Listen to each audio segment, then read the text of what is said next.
سلام، من محمد رضام. امروز میخوام داستان رفتن من و بنفشه به جنگل و موندن توی یه روز بارونی و سرد توی جنگل رو تعریف کنم و اتفاقایی که افتاد و براتون به اشتراک بذارم. توی یه روز نسبتا سرد آخرای زمستون من و بنفشه تصمیم گرفتیم مثل خیلی از وقتا بزنیم به دل جنگل. حوالی ظهر راه افتادیم به خیال اینکه زود برمیگردیم و به شب نمیخوریم. اولش آسمون صاف بود و ما که از قبل هواشناسی رو چک کرده بودیم و احتمال بارندگی رو دیده بودیم خیلی بهش محل نذاشتیم. از اولین تپه جنگلی که گذشتیم متوجه شدید شدن باد شدیم. درخت‌ها لخت بودن و هی خم میشدن و همدیگر رو به بهونه باد میبوسیدن، هی میرفتن تو هم.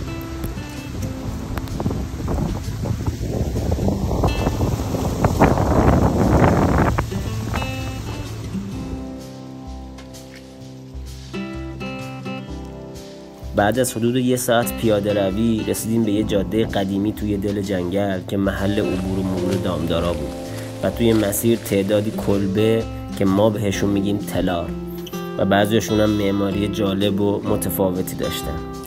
بارندگی خیلی زود شروع شد و ما از همون اوایل مسیر از وجود مه و بارون جنگلی لذت میبردیم. بعد از حدود 3 ساعت پیاده روی توی عمق جنگل، وقتی که شدت بارون زیاد شده بود و از طرفی تا تاریکی هوا فقط 1 ساعت وقت داشتیم، به دلیل مه زیاد یه مسیر رو اشتباه رفتیم و خودمون رو جلوی یکی از این تلارا که خوشبختانه صاحبش اونجا بود پیدا کردیم. ما در واقع دنبال یه میانبار از وسط جنگل به جاده اصلی بودیم که به اینجا رسیدیم. فقط میدونستیم باید یه راهی وجود داشته باشه، ولی اینکه دقیقاً کجاست مثل همیشه نمیدونستیم. از صاحب تلار مسیر رو جویا شدیم و اون بهمون گفت خیلی از مسیر منحرف شدید و از اینجا حداقل 2 ساعتی تا جاده اصلی راه دارید. البته با میانبری که ما در نظر داشتیم این در حالی بود که فقط 1/2 ساعت از روز مونده بود. صاحب تلار به ما اصرار کرد که امشب و اینجا بمونیم، اما ما که فکر میکردیم میتونیم برگردیم دعوتش رو قبول نکردیم. اون مجدد ازمون خواست که بمونیم و چون نگرانمون بود، بعدش هم که اصرار به رفتن ما رو دیده بود، ازمون خواست که خیلی مراقب باشیم چون این اطراف پلنگ زیاد داره و خیلی توی شب خطرناکه. ما که اینو شنیدیم یه نگاهی به هم انداختیم و گفتیم چه کاری امشب برگردیم خونه. اینجا هم مثل خونه خودمونه، میمونیم پیش دامدارای مهربون. این شد که رفتیم توی تلا رو شروع کردیم به خوش کردن لباسامون. دامدارا گوساله ها و بره های تازه به دنیا اومده که هنوز ضعیفن رو پیش خودشون نگه میدارن که از سرما حفظ بمونن. وای، باید ببینید که اینا چقدر بانمک و دوست داشتنی هن. اونا عصرونه و شام هم از محصولات خودشون میل میکنن. توی این ظرف که میبینید یه چیزی شبیه کره یا بگم ماست چکیده هست که خیلی پرچرب و مغذیه و اون قاشق هم که اونجا میبینید اسمش کچه هستش. این ماست یا بهتره بگم پنیر و کره با نونی که خودشون درست میکنن و چای آتیشی واقعا میچسبه. بعد از عصرونه کلی گپ زدیم و سعی کردیم با نحوه کار کردن دامدارای جنگل آشنا بشیم و اینکه بدونیم چه چالش‌هایی دارن و فهمیدیم یکی از چالش‌های بزرگشون اینه که تمام دامشون همه گاوا و گوسفندا شب به طویله برگردن و اونا بتونن اونا رو سرشماری کنن.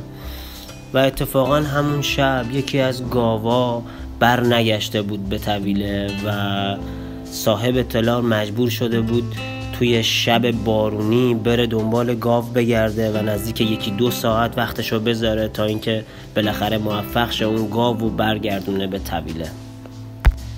بعد از برگشتن صاحب تلار حالا نوبت شام رسیده بود. چه شامی نگم براتون، یه شام که شبیه سوخت موشک بود.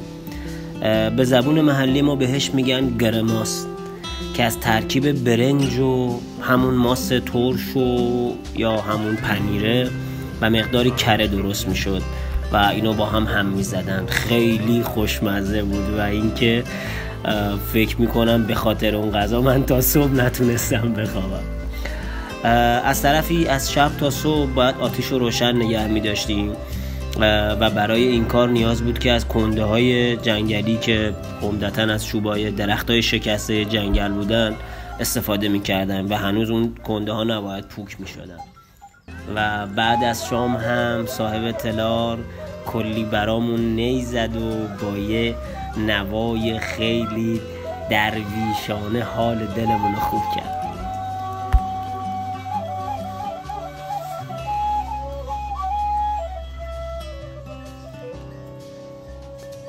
ما بالاخره خوابیدیم و صبح که بگم یکی از جذابیت‌های کنار دامدارا خوابیدن اینه که انگار صبح یهو همه با هم بیدار میشن، جنگل یهو بیدار میشه و یه انرژی خیلی خوبی رو به آدم منتقل میکنه.